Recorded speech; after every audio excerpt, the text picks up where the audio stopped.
Et Entrée libre est allée à la rencontre de l'une de nos chanteuses les plus personnelles et les plus douées. C'est Zazie qui est sur scène aux Folies Bergères jusqu'au 1er avril avec son 9e album intitulé Encore heureux. Et à cette occasion, nous sommes revenus avec Isabelle de Truchy de Varennes, c'est son nom, sur ses origines, ses premiers jobs de mannequin et de comédienne et sur ses auteurs fétiches comme Étienne Rodagil. Portrait d'une artiste gourmande et libre par David Caillon. Dernièrement, on a plus entendu parler de Zazie que pour sa musique. Pourquoi vous pensez comme ça?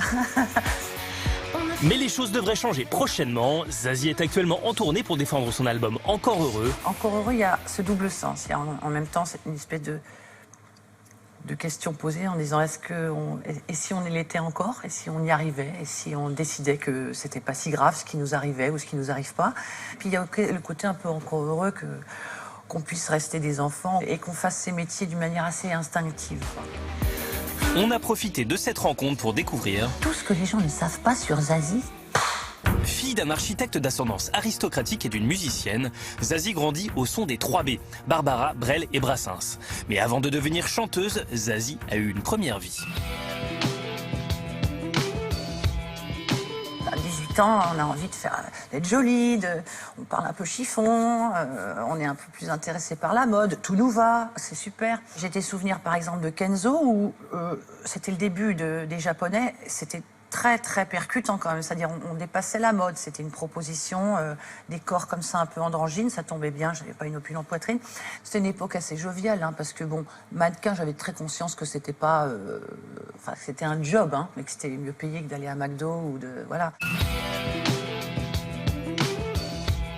J'ai pas cherché un pseudo en me disant bon, alors c'est vrai qu'Isabelle de Truchy de Varennes, ça tient mal sur la pochette. En fait, on m'appelait Zazie déjà avant. Ça m'allait bien, il y avait un petit côté Zazie dans le métro, puisque c'est la référence de ce livre de Raymond Queneau, avec cette enfant un peu gauloise, un peu qui fait un peu n'importe quoi, très libre.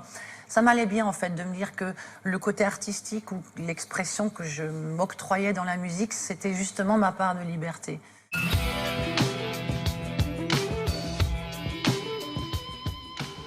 Une première scène de cinéma, où je me retrouve en petite tenue, au-dessus de Jean-Marc Barr, tout nu.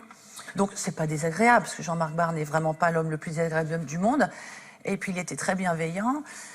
Et en même temps, voilà, je ne retrouvais pas mes petits. On passe un temps fou à attendre pour 3 secondes utiles. Je pense que je serais plus intéressée par l'écriture d'un scénario, par exemple, que par le côté comédienne de la chose, quoi. Au moment de se lancer dans l'écriture de son premier album, Je t'huile, Zazie est encore peu sûre d'elle. Elle fait alors appel à l'un des auteurs les plus talentueux de la chanson française. Je trouvais une espèce de maturité, de poésie dans les choses et en même temps il avait cette espèce de sens du slogan, quoi, la formule. Je me souviens de chansons pour Julien Clerc qui s'appelle Utile.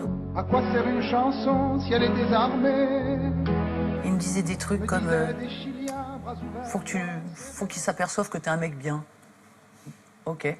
Mais je comprenais très bien ce qu'il disait. Ou alors il me disait il faut qu'à la fin de cette chanson, on ait tous l'impression que tu as des énormes seins. Voilà, des trucs comme ça. Et une fois de plus, je comprenais. Ça voulait dire rends ça sexy ou ne refuse pas ta féminité dans tes textes. Ou voilà, c'était des choses très très sensitives et qui m'ont en tout cas moi beaucoup parlé.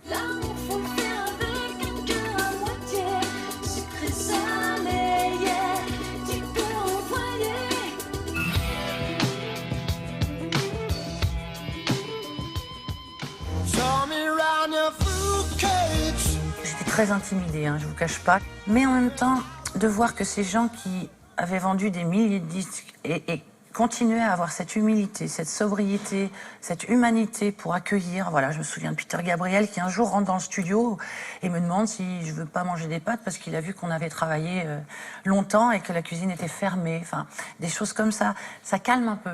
Moi, ça m'a beaucoup aidée parce que la seule chose qui pouvait me faire peur, c'est de me dire que peut-être j'allais être un peu dépossédée d'un truc tout normal.